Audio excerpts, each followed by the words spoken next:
Hi, I'm Sarah Trott, and welcome to the Fourth Trimester Podcast. I'm a new mama, and this podcast is all about postpartum care for the first few months following birth, the time period also known as the fourth trimester. My postpartum doula, Esther Gallagher, is my co-host. She's a mother, grandmother, perinatal educator, birth and postpartum care provider. Fourth trimester care, our topic, is about the practical, emotional, and social support parents and baby require. And importantly, it helps set the tone for the continuing journey of parenting. Hi, welcome back to the Fourth Trimester Podcast. This is Sarah Trott, and I'm here with my co-host, Esther Gallagher. And we have our special guest, Lisa Paladino. And our topic today is tongue tie. And we'll be talking about that subject so that we can ensure that you, our listeners, understand what it is, how to spot it, what the benefits are, the pros and cons of treating or not treating. It's a topic that's been in the headlines a lot. I think just the past handful of years, I've seen tons of headlines. I've heard of overdiagnosis, underdiagnosis. I think it would be worthwhile us having a frank conversation where we really understand what it is and why people would want to use it appropriately. And so, Lisa, you have your own business. You're the founder of Tongue Tie Experts. You're an IBCLC, so you're a lactation consultant, and you are a certified nurse midwife. You have a ton of experience. So we're really excited to have you on the program. And we would just love for you to introduce yourself to our listeners and talk about why you're doing the work you're doing. Absolutely. First of all, thank you, Sarah and Esther, for this opportunity to speak to your audience. One of my priorities is the fourth trimester and letting people understand that, tongue-tied breastfeeding and how the mother and how the family is doing can't be separate, right? Everything is intertwined. So fourth trimester is my jam. I'm always talking about the fourth trimester. And in my clinical practice, most of my patients are in the fourth trimester. So why am I doing this? Who am I? Why am I doing this work? I have probably been taking care of families who are either pregnant or postpartum or breastfeeding since before many of your listeners have been born. That's how long I've been in this work. I graduated from nursing school back in 1987, and I became a midwife later. And as I became a midwife, I was transitioning into working more with breastfeeding and lactation because in my local hospital where I grew up, as I like to say, there was no lactation consultant other than a friend of mine who herself went back to school right before I got my IBCLC, and I followed in her footsteps. And we did a lot of work at the hospital. So I have hospital experience as a lactation consultant. I have midwifery experience. Before that, I have nursing experience as a bedside RN, both in the nursery. Back in the day, we used to have a nursery nurse. We used to separate moms and babies, and thank goodness. That's not the norm in most places anymore. So yeah, I've done it all, run the gamut. And my motivation for focusing on tongue tie in the beginning was that I didn't learn anything about it. I realized that in all of my education, in all of my, formal and school education to become a nurse, to become a midwife, even to become a lactation consultant, I learned very little about tongue tie. As a nurse and even as a midwife, I learned very little about breastfeeding, which was a shame. Here I was helping new moms on the floor postpartum, and I had very little training in breastfeeding back then. Thank goodness things have changed as the world has evolved. We're talking many years ago.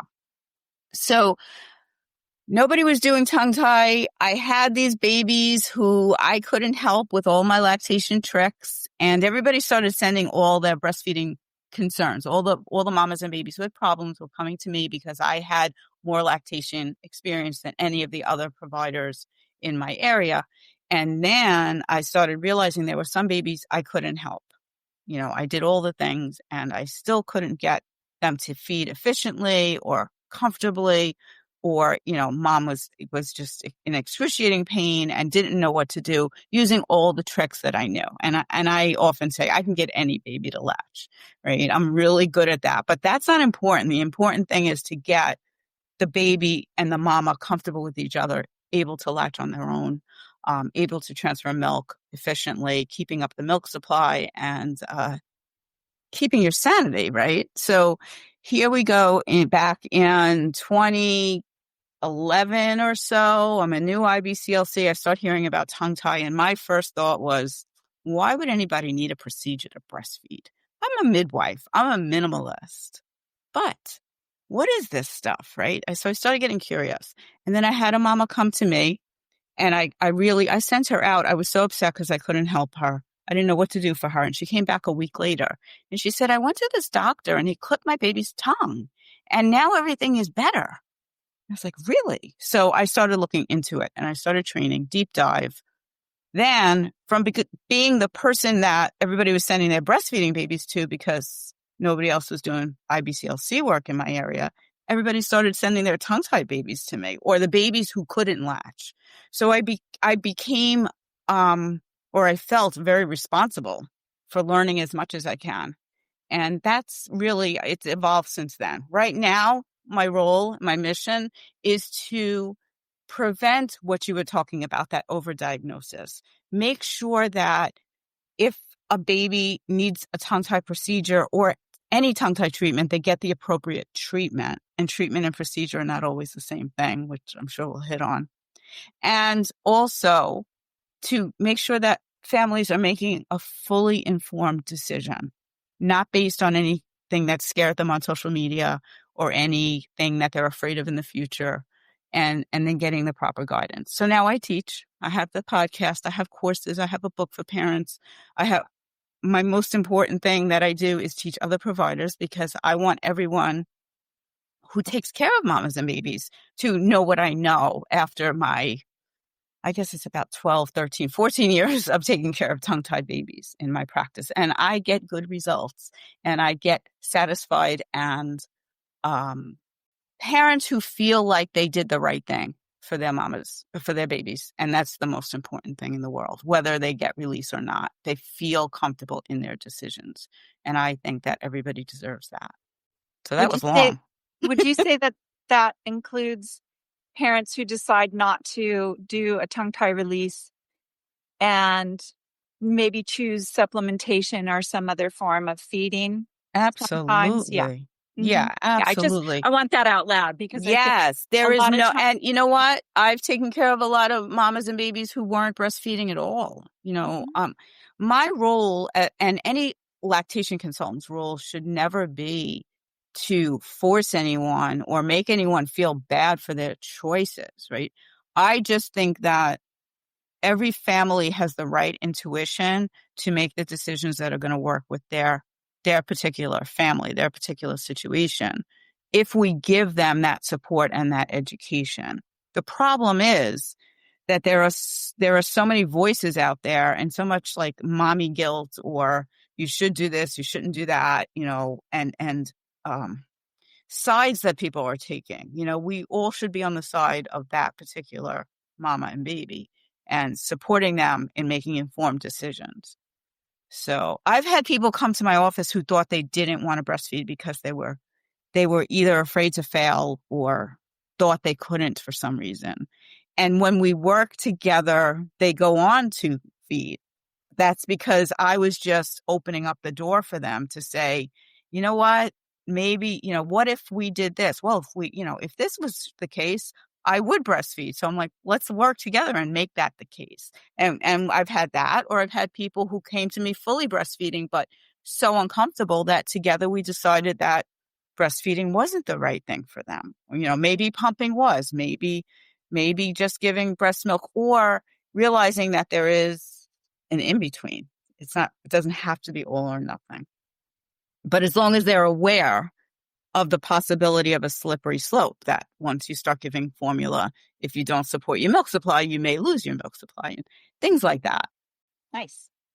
I would love to hear a quick overview of what exactly tongue tie is and how common it is among newborns? Okay, so there are different, how common, I'll start with that. There are different studies, there are different statistics. In a practice such as mine, my statistics are skewed because I'm not seeing babies that aren't having any problem breastfeeding, right? So I'm only seeing problem babies. I'm not seeing, if everything's fine and there's no problem, why would they come to me, right? So in my practice, it was about 90%. But I hear the latest numbers are looking at like 30%. The problem with picking statistics is not everyone uses the same criteria to diagnose tongue tie. And some of the studies are just looking at the anterior tie. So let me get a little bit into definitions. We all have what's called frenum under our tongues. Most of us have a frenum under the top lip, some under the bottom lip. Some have cheek frenums. These are attachments that are normal in the body to keep things in place. So just having a frenum that you can see doesn't mean you have a tongue tie. A tongue tie or a lip tie are functional diagnoses, which means that your body, your mouth can do the function that's necessary at that stage of life. So for a newborn that's feeding and breathing, right? There are some kids who even have difficulty breathing because of tight frenum, because they can't breathe through their nose, they're breathing through their mouth, and that's a whole nother story. But mostly it's being able to suck, swallow, and breathe to survive, right? And that's the most important thing we're doing as a newborn, whether it be feeding at the breast or at a bottle. If we don't feed, we are not going to survive unless we have artificial means of that, right? So as the kids get older, it could be solids. It could be a breastfed baby that's having difficulty taking a bottle. It could be the function of speech as the child grows older. And then breathing problems going as, across the lifespan. Airway and breathing and sleep disordered breathing are all related or associated with tongue tie at some point. But in my work, I concentrate on the function of breastfeeding.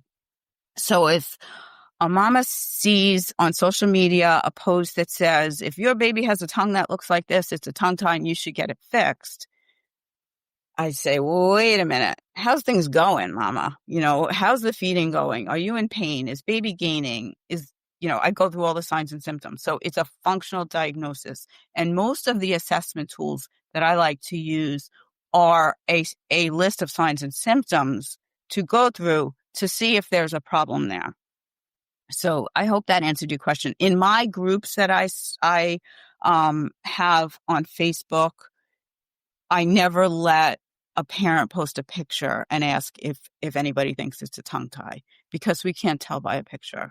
I have seen tongues that have frenum that look awful, but they work wonderfully, right? So, and I've seen the opposite where we can almost not even see that tie. It's so posterior, we can't even find it. But it's there when you lift the tongue up, and it's related in the symptoms that they have going on in the dyad. So it's the symptoms that really tell us. Totally symptoms. Lisa, quick question. When you're diagnosing, do you do finger sweeps to feel for things, or do you actually try to visualize, or both? It's both.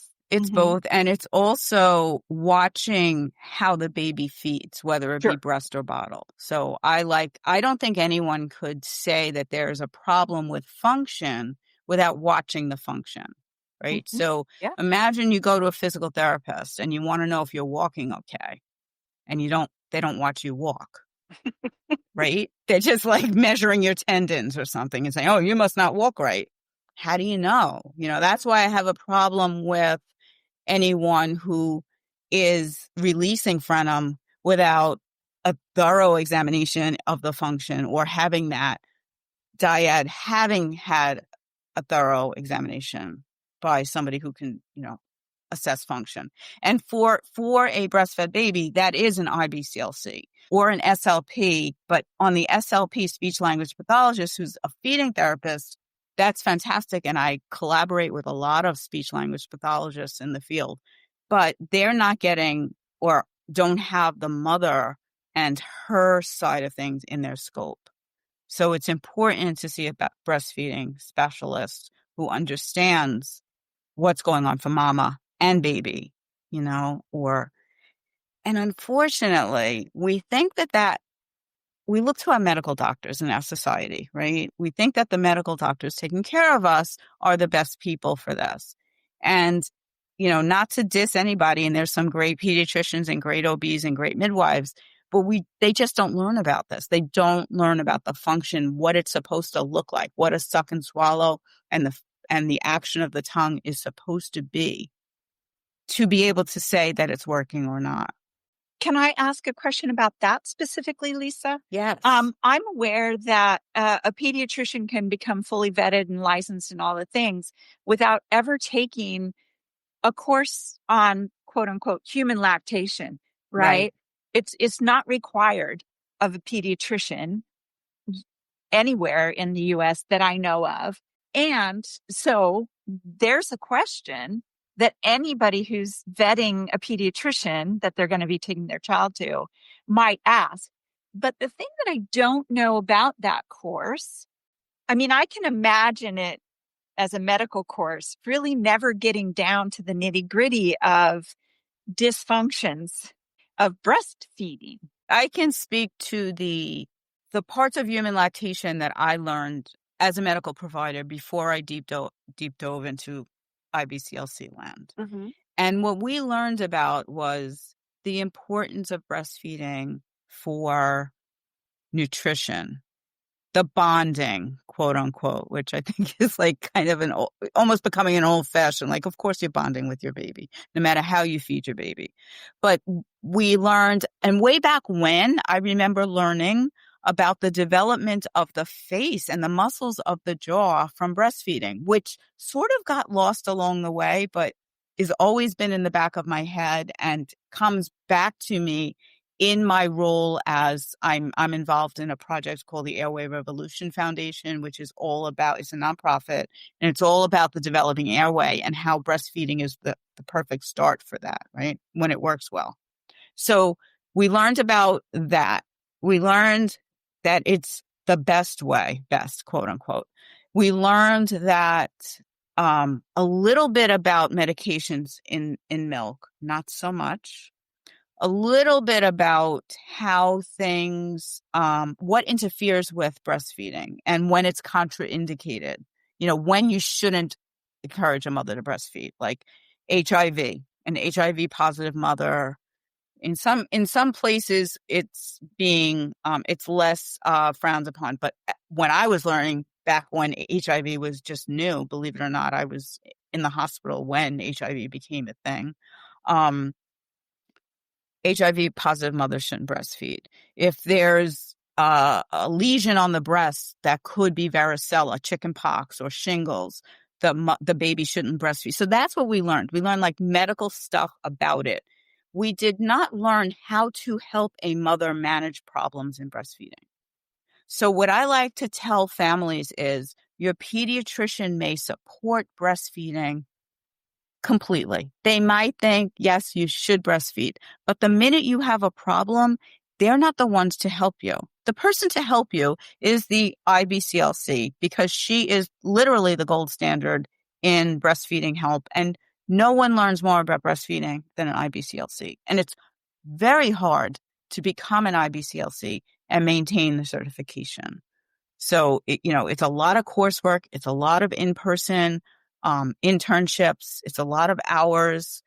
It's challenging. The exam to become an IBCLC was harder for me than my midwifery exams. And the midwifery exams are no walk in the park, So it's not an easy profession to become a part of. And we're not respected because I don't even think the medical providers understand what we do. That's part of the problem. And nobody is looking for an IBCLC prenatally, which they should be. That's one of the things I'd like to say as a hint to parents. If they get nothing else out of this, if you plan to breastfeed, you should try to find lactation help and meet with them before the baby comes. because not just about tongue tie, about everything. You want to have a relationship with someone who can help you through the bumps, because there's always bumps, and you don't want to be scrambling, you're 2 weeks postpartum, you're still bleeding, you're upset, you're not sleeping, you can't think clearly.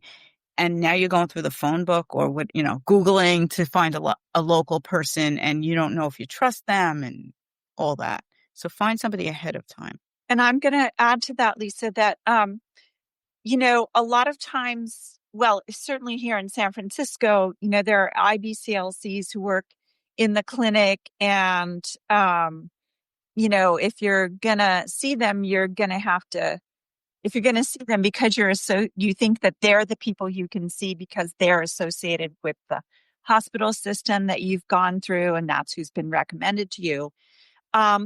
It's my fervent assertion, and I'm sticking with it. I don't care who objects. That in the first 2 to 6 weeks postpartum, new parents shouldn't have to leave their home to get care, and we know why. Right. But the system isn't set up to acknowledge that or to support that. But the fact is, certainly in a place like San Francisco, that the number of IBCLCs who work privately but can bill your insurance because they're licensed professionals and can write you a super bill that you can send to your insurance is wonderful. And so certainly if you need to go through, the phone book to track them down, it's not going to be too difficult in a place like San Francisco, for instance. And yes, 100%. I can't tell you how much I would love people to be at least in contact and having vetted, a small handful of local home visiting lactation consultants, so that if and when it's determined that they're struggling at all, that person is on their speed dial and they can call them and they can have a home visit as soon as possible and get on the road to recovery as soon as possible. Absolutely. I completely agree with you. My only digression there is I had an office, but it wasn't like going to a clinic. They were the only people. They weren't going to see any other patients. They would walk in. And often what I would do is either the before or after they went to the pediatrician, they were going out anyway to the pediatrician, they would come. Yeah.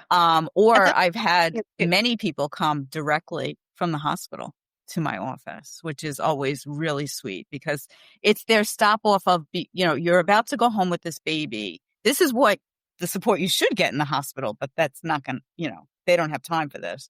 And they would spend the time with me learning not just about breastfeeding, not just about does your baby have a tongue tie, but a lot of baby care things that go along with breastfeeding, because breastfeeding is a lifestyle, right? It's if you're going to breast or bottle feed, and I speak from experience because I grew up in a bottle feeding culture. And when I tried to breastfeed my first and second child in a bottle feeding way, because that's all I knew, it did not work for me. So I tried to reframe things for the family and say, this may be the way, the goal of bottle feeding is to get as much in the baby as possible and let them sleep as long and have your freedom and all that. With breastfeeding, it's more of, more attachment parenting, more ideas of this is your priority. Feeding your baby and having rest and having time with your baby is your priority, and learning to communicate that to other members of your family, and I love talking to grandmas, especially since I am a grandma, and relating to them what I wish that my mom knew when I had kids, and the support that she only learned to give me when I reached my third baby. It took a while, but by then she was a champion, So yeah, I think that in general, there's not enough preparation for the postpartum. And I know I'm speaking to the choir here, but specifically, most people don't prepare for breastfeeding. And even when it comes to, are they covered by insurance or not? if we think about, and if you're a parent listening to this, I don't mean to insult you, but I know where I live, people spend so much money on stuff for the baby that never gets used, right? We have seats and baths and tubs and playthings and mats and that your baby is never even going to use or is going to use for a week or whatever, And I've been a little insulted when I had families who said they wanted to come to me at a time when it was just a super bill. In the beginning, I took all insurances, and then now I just give a super bill, and they didn't want to lay out money for me. And then I see their fancy photo shoot on Instagram, and I'm like, where would the money have better been served? Now, that's a judgment call by me, but I just think it's important to say that you choose your priorities, right? And feeding your baby, if it's a priority for you, you may have to invest in that a little bit if you have the means. If you don't have the means, there is plenty of available, affordable insurance-based coverage. But if you have the means and it's a choice, I promise you, if you find the right IBCLC, you're not going to regret it. I mean, I used to have mamas leaving my office in tears and thanking me and can't believe they found me, and why didn't everybody tell them about people like me? And it's a wonderful thing, but it would break my heart thinking about how many women are out there who don't have the kind of support that a good IBCLC will provide. So we're getting off the topic of tongue tie, but I think this is so important, right? Well, it is. It is really important. And so, like, if someone is preparing for their fourth trimester, they're doing their research. That's one of the things, tongue tie will potentially come up in conversation. And so what would you, to steer us back towards tongue tie, what would you advise them to keep an eye out for? What are the signs? Yeah. So anytime breastfeeding is painful, they should reach out for help. I'm going to say this tactfully. There's a growing body of evidence about tongue tie, but the most supportive evidence for treating tongue tie comes in the realm of mom's nipple pain. So there is research that shows, very, very supportive research that shows that treating a baby's tongue tie will decrease nipple pain and make breastfeeding more comfortable for the mom. And, it should be comfortable, right? I wrote a book called It Shouldn't Hurt to Nurse Your Baby, all about nipple pain and how to resolve it. It's not always a tongue tie issue, but it might be, right? So if you are having a lot of pain, you shouldn't be running to the dentist or the ENT or somebody to get it snipped quickly. You should be going to someone who can show you, are you having pain because of something else going on, right? So nipple pain, baby is not latching at all. Some babies just can't latch at all. Baby is latching, but popping on and off a lot and seeming to come on the breast. And this is, especially in the very beginning, I see this. Baby comes on the breast, sucks a little bit, falls asleep, and an inexperienced mother may think they're nursing, but they're really just hanging out there and they're not transferring any milk. So they think the baby nursed and fell asleep. They put the baby down, and 10 minutes later, the baby's hungry again. And that can lead to the feeling of, mom thinking she doesn't have enough milk or there's something wrong with her. But most of the time, it's baby isn't taking milk out. So yes, that can cause a decrease in milk supply, because if you don't remove milk, your body won't make more milk. So that's a reason to get help very quickly. Find ways to feed the baby, whether that be hand expressing your colostrum or your milk and giving it to baby, or if you need formula, but also supporting your milk supply by getting someone to help you who understands how to do that, right? So pain, baby nursing all the time, and always seeming hungry, never seeming satisfied. Going along with that the baby should have periods of being able to put the baby down, satisfied in between feedings. If that's not going on, then something's up. Reflux, but reflux doesn't happen right away, right? A lot of spitting up. isn't typical right away. Clicking at the breast, moms, back to nipple pain. There's a specific shape of a nipple when the baby who has a tongue tie unlatches, the nipple is misshapen, often looking like a lipstick, like that pointy kind of misshaping that shouldn't be going on. Let me think. Those are the big ones, especially in the very beginning, right? And that's when moms should reach out for help. And again, not to someone who's going to fix the tongue tie. You want to go to someone who's going to fix your breastfeeding or help you fix your breastfeeding, and making sure that there's nothing else going on. So I like to say, before we release a tongue tie or treat a tongue tie, which isn't necessarily release, we want to make sure there is a tongue tie.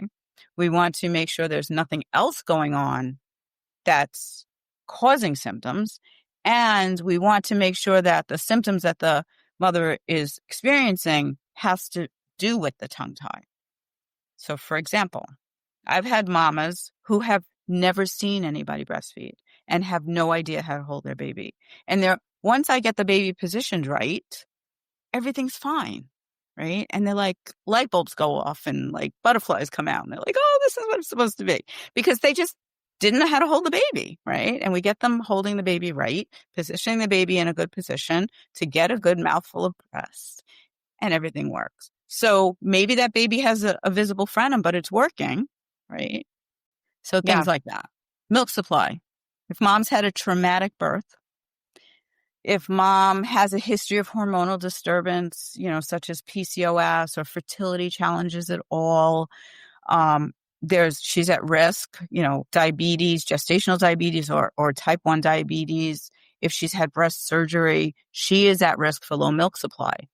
So low milk supply and tongue tie issues can mimic each other. We want to make sure that we're working on the milk supply and not just looking at the baby's mouth, because if a mom has no milk or very little milk and we fix the baby perfectly, the baby's still not going to want to nurse because there's nothing to get, right? So we want to look at both sides of the equation. And so in your experience, what percentage of the time roughly are these symptoms tongue tie versus something else? I'd say because my practice has been skewed, because I also get a lot of referrals from other lactation consultants who weren't sure, and had handled all the other things. So most of the babies that come to me, I either recommend for a procedure or I do step one. And step one isn't a procedure in most cases.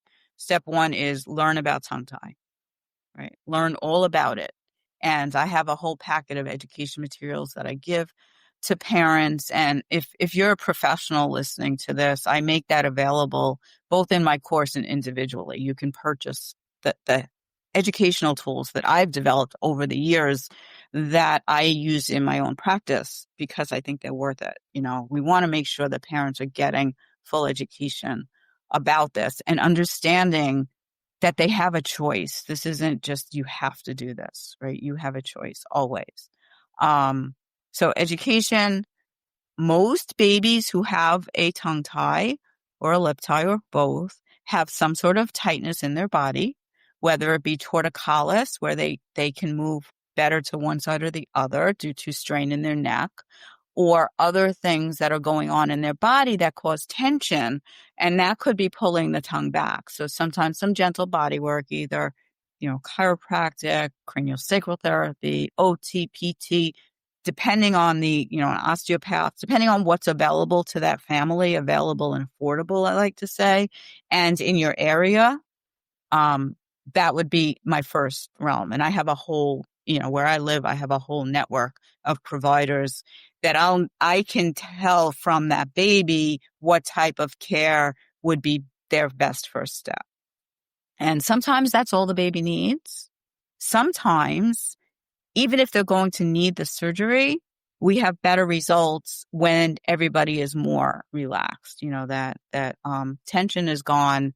The tongue can move a little better, even though it's still tethered, and families have time to absorb the whole thing and prepare for the day of frenotomy, which is one of my bandstand, preaching about we want to be prepared for this procedure and know what it means and know what we have to do before and after, before we just run and get it done, because that makes more successful outcomes as well.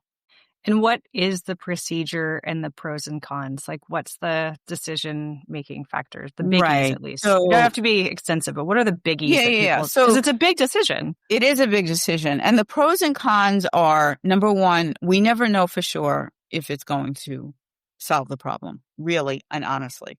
Most people will have some relief of whatever the symptoms are, but there is no guarantee, right? So that's the number one thing that gets my anger up when I see on social, oh, just go get the baby's tongue tie snipped and everything will be fine. I don't even like that word snipped, but it's used often, so I'll use it here. So you want to be sure, the procedure to release the tongue is called a frenotomy or a frenectomy. They're both appropriate terms to use. And it could be done with a scissor. It could be done with a laser. It can be done with multiple types of lasers. There are some people who do it with a scalpel approach. My preferred method is a specific laser called a CO2 laser, because it's a cold laser and it's fast. And people who have the CO2 lasers are usually pretty trained in using the laser through the company that makes the laser. And it's an office procedure. The procedure itself should be very quick. Most of the time it's a pediatric dentist who is trained to use the laser. And most pediatric dentists who are going to be performing infant frenotomy or frenectomy have a whole center around it, meaning they have relationships with the body workers that I talk about, with IBCLCs, with SLPs for older children.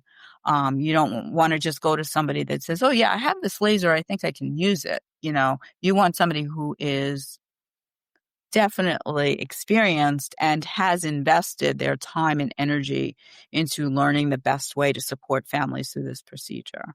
So I have a handout, questions to ask a provider before the procedure. And if you want, we can make that available, to your audience, because I think it's important to make sure you're with the right person, because that makes all the difference. This is not something that you just want anybody to do. You want it to be somebody who's an expert in this if possible. Right? And just to describe it, it actually opens up. It literally, if you're using the laser, if they lift up the tongue, they secure the baby, lift up the tongue, and laser it so that it opens up. It actually melts away the tissue. It's pretty amazing how fast and easy, and you see the tongue just rise. And as an adult, I had the procedure, and it was incredible for me to feel. I literally felt a release of tension. It was pretty crazy. And a lot of adults, describe this as well. The procedure itself, as I said, is quick, but we want to not just free the frenum. We don't want to just release the frenum. We need to get that tongue moving in appropriate ways, which it never has before. So there are exercises to do that strengthen the tongue, that get it moving, almost like physical therapy, right? If you back to your leg, right? You couldn't walk, you had to have a procedure on your leg. They're not going to just send you on your merry way. You're going to go to physical therapy. So same with the frenum, right? Same with the tongue. The baby has to learn to use that tongue. So there are exercises that we recommend. There are general exercises, and then there are more specific exercises depending on the individual baby that individual providers will recommend. There's also the biggest complication from frenotomy or frenectomy is reattachment. So we have to be sure that we're keeping that wound from closing up too quickly. Most of the time, if you have a cut, like say you cut your arm, you want that skin to heal back where it was. That's called primary intention healing. If you laser the frenum or cut it with a scissor, you don't want it to attach back where it was. You want new tissue to develop. So that's a risk that it will reattach. And that's the biggest complication that I see from the procedure is reattachment. But since I'm using the protocols that I now recommend and teach, there's been much less reattachment. It has to do with being prepared, knowing what you're going to have to do afterwards, and being ready to do what you have to do afterwards. And also keeping the baby comfortable, using whatever analgesia that provider recommends, because as IBCLCs, you're not allowed to recommend medication for a baby. But you can say, make sure you ask the dentist or the doctor who's doing the procedure what medication you recommend to help the baby's pain after the procedure. And you want to have that all ready before you go for the procedure, right? And and I also, one of the aspects of this that I like to explain to parents is this could be a quick fix. It could be magical, but most of the time it's a journey. I've had many parents say to me, it was incredible. Afterwards, the baby latched and it felt like I imagined nursing was going to feel. And then I've also had parents who said it felt that way when I nursed right away, but it's been kind of bumpy. And that's usually and typically what we see. It's a bumpy ride. It's not a straight arrow up. It's kind of more like a roller coaster. You'll have good days, you'll have bad days. But what I would suggest to families, and I always suggest this to families in my practice, is to not do this procedure when you have to do something else that evening or the next day. Like, think of it like taking a staycation. If you're fourth trimester, you shouldn't be going anywhere anyway, or, especially in the first month, whatever, you should be resting in. And that's especially important after the procedure. My own granddaughter, I live about 40 minutes away from my daughter. We had the procedure. I came home. She was like, Mom, everything's fine. And then she started freaking out because the baby was just like screaming. And she also had a 3-year-old. So I had to go and help her calm down. We literally got her in the tub, skin to skin, lights off, took care of the other baby. This was important. And my daughter knew this, but she just thought she was, going to be superwoman and handle it all by herself. And as we do. Yeah. Because we're women. Yes. And she takes after me. Totally type A, I can do it. And and that's all that baby needed really was a little bit of, the medication that her dentist recommended and some calm and getting Mom into a calm state so that when she was with her baby skin to skin, the baby settled with her, would nurse again. We hand expressed a little bit. We had to do a few things to settle things down. But my point of telling this story is don't plan like the baby's like blessing celebration for the next day or your other kid's birthday party or we're going on vacation in 2 days. Like take that pressure off yourself if you can and do it at a time, if you are back to work already, if you can do it on, Friday night or Friday afternoon so that you're, have the weekend to settle because it may go beautifully, but it might be a little bumpy. And you can cancel. Yes. Maybe you did have plans. Yes. And now you can cancel. Yes. You can absolutely pivot away from the world. Yes. Whenever you need to. Whenever you need to. Yes. Something that most of us don't recognize is an actual fact of the world. That you can, isn't that crazy? Well, it's taken me into my wisdom years, as I like to call it, to realize that. I mean, there's only, to be able to say, no, not, that would be too much for me, not this time.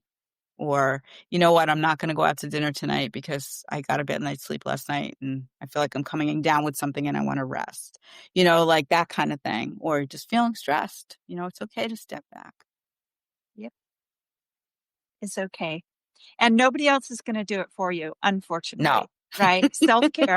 Self-care, nobody does it for you. You have to do it yourself.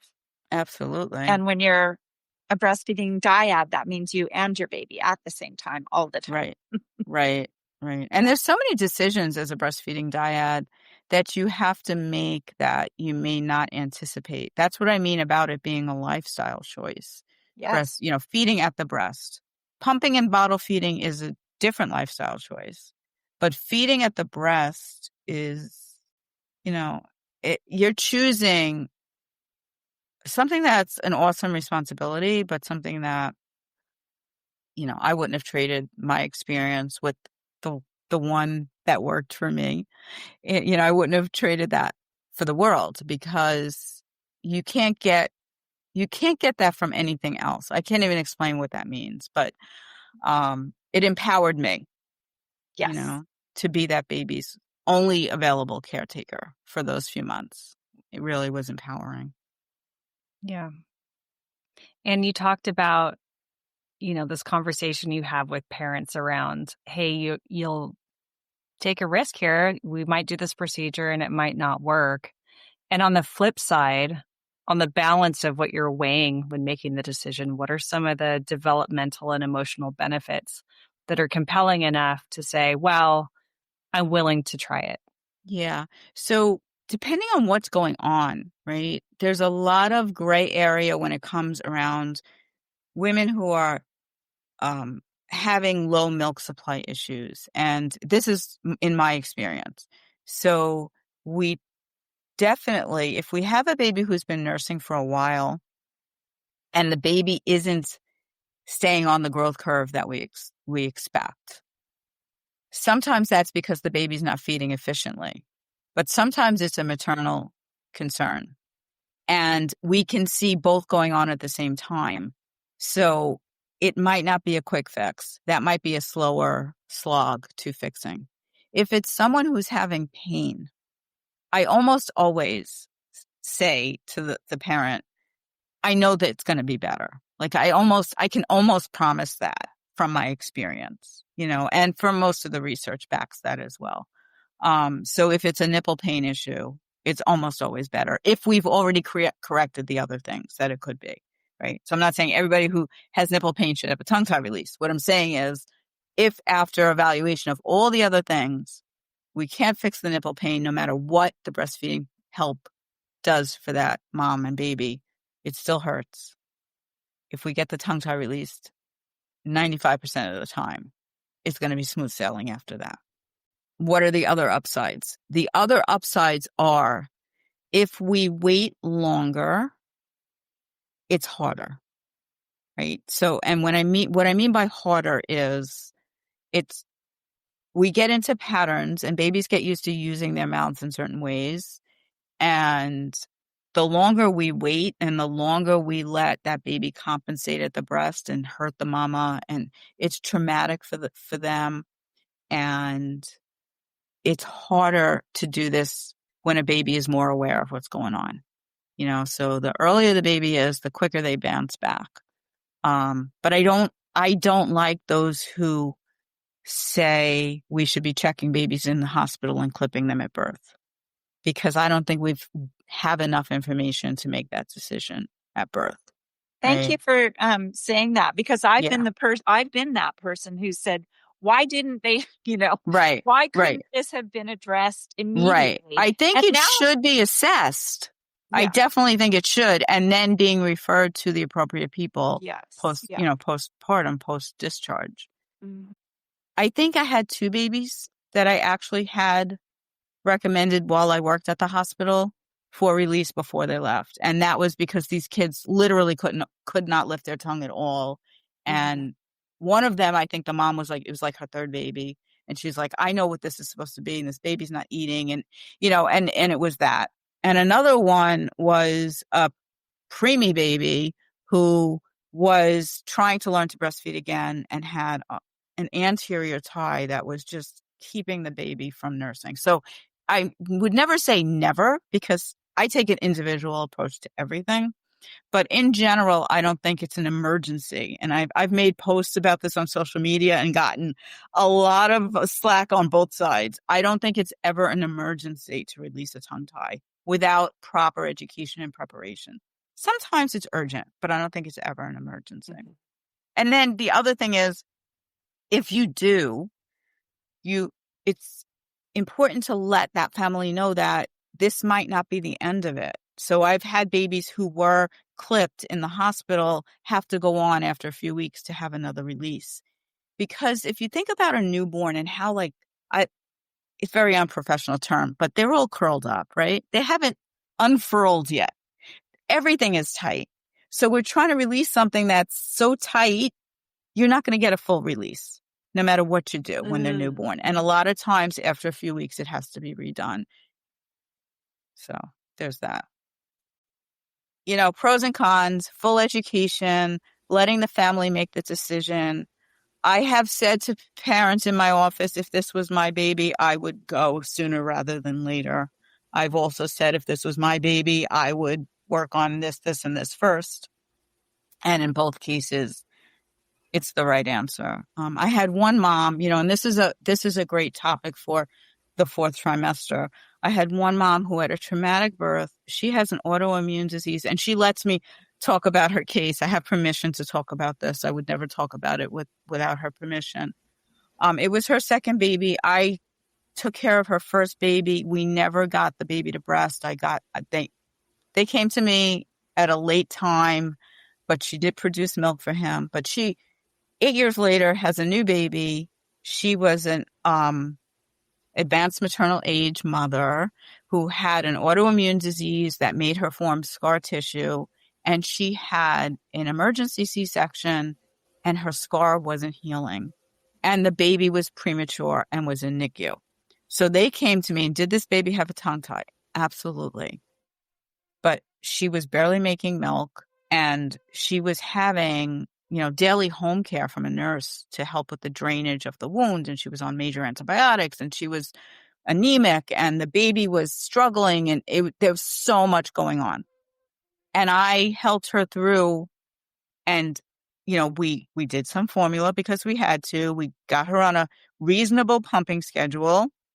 She did lots of skin to skin with the baby, nursed when she could, healed herself up, and then had the procedure. And I just heard from her. She keeps in touch with me. The baby is a year now and she's still nursing. Everything's doing beautifully. She's all healed. She's back to work finally and very grateful. So taking an individual approach, if they would have just gone to someone who does procedures in the office and isn't looking at mama's needs, they would have been done right away. And I'm sure the result wouldn't have been as good at that point. We did some body work with mama and baby before the procedure. They were ready for it. Her milk supply was built up by then and it just was smooth sailing. And that's to me, the most important thing is getting a result where the mama feels cared for and the result is something that they're satisfied with because they felt supported. And that's the most important thing. And if you're a parent listening and you're not feeling supported by the providers you're getting care from, they work for you, walk away. There's so many in this world, there's so many other providers. Write a review.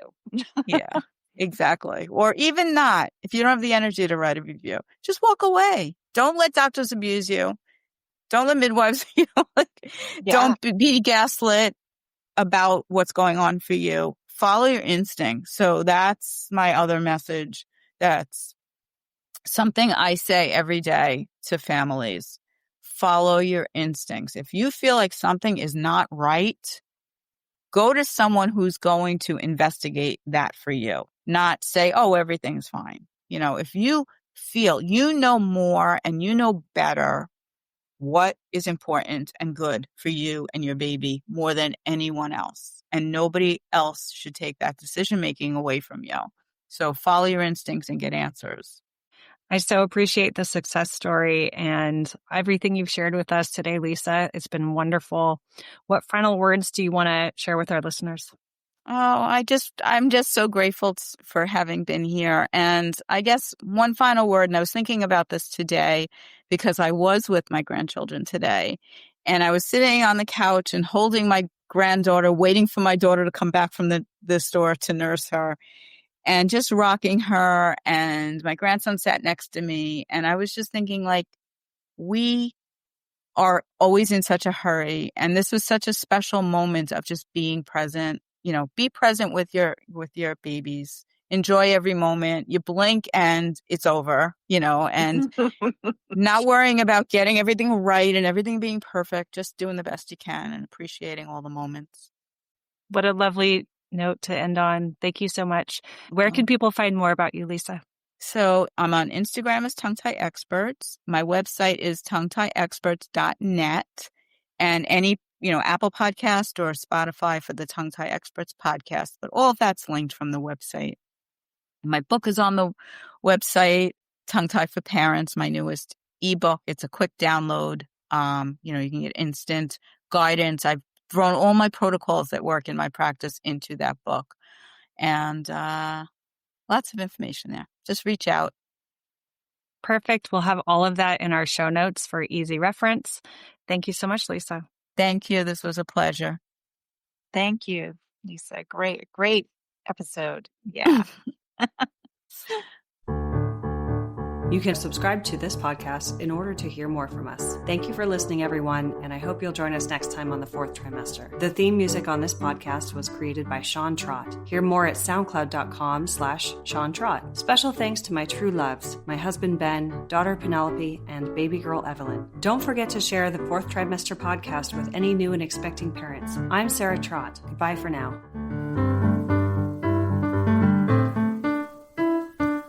Hello again, bicycle man. I know you're doing all that you can. I wrote the song, simple and true.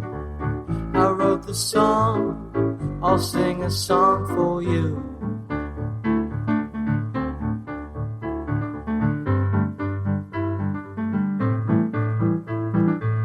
You got your wheels, you got your gears. You ride around town without any fear. You got your pedals, you got your brakes. You always wear your helmet for safety's sake.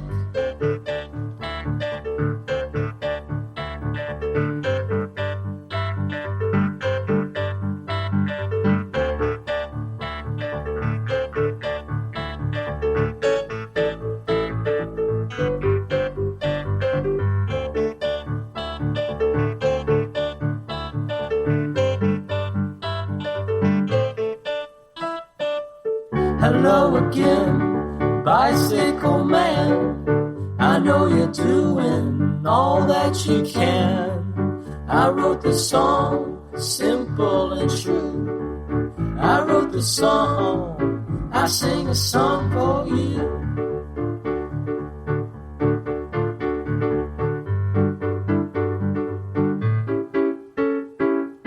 Hello again, bicycle man. I know you're doing the best that you can. I wrote the song, simple and true. I wrote the song, I sing a song for you.